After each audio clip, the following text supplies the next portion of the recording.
देखिए, शिंदे साहब ने प्रेस लेके सब दुनिया के सामने बता दिया है।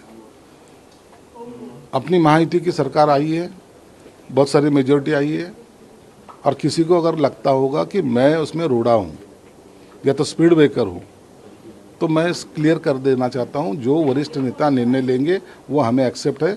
हमारी कोई भी डिमांड नहीं है, या तो हम किसी पद के लिए अड़े नहीं हैं। इतनी बात स्पष्ट करने के बावजूद उनके ऊपर आरोप लगाना ठीक नहीं है।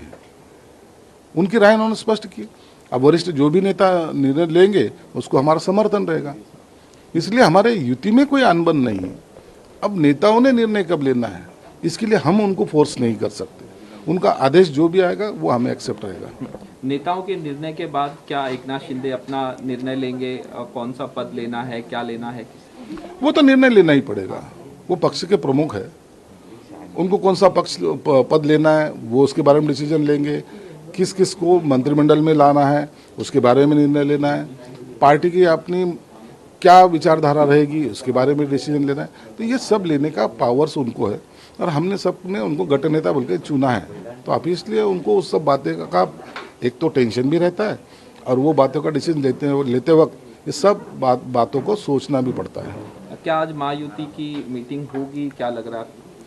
मेरे ख्याल से तो आज होना चाहिए, क्योंकि वक्त अभी कम है।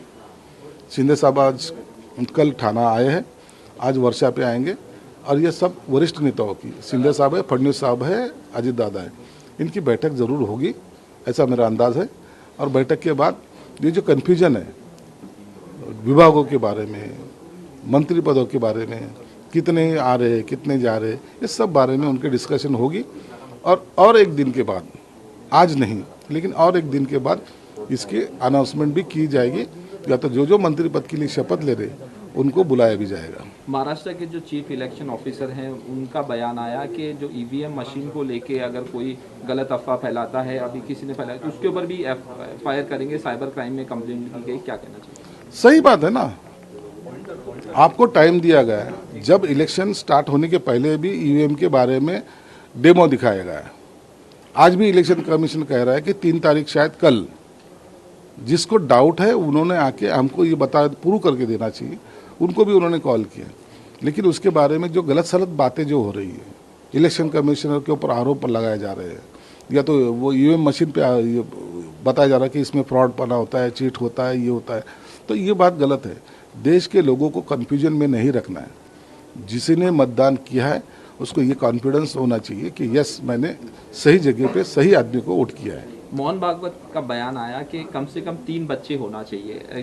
इस तरह से देखते हैं, अपोजिशन कह रहे हैं क्या उनको कुछ 1500 रुपये या मतलब लाड़की बहन? अपोजिशन वालों को बोलने के लिए कोई मायने भी नहीं उनका, और उसको कोई ख्याल भी देता नहीं। अब एक बात देख लीजिए कि चाइना एक कंट्री ऐसी थी कि जो लोक संख्या में 1 नंबर थी। कुछ दिनों के बाद उन्होंने जब लोक संख्या रोकने की कोशिश की, तो आज ऐसी पोजीशन है, फिर उसको बढ़ावा देने के लिए उन्होंने कुछ ऐसी चीज़ें लोगों के सामने लाई, भाई अब लोक संख्या बढ़नी चाहिए, तुम ऐसा करेंगे तो तुमको ये फैसिलिटी देगी। क्यों हो रहा है ये सब?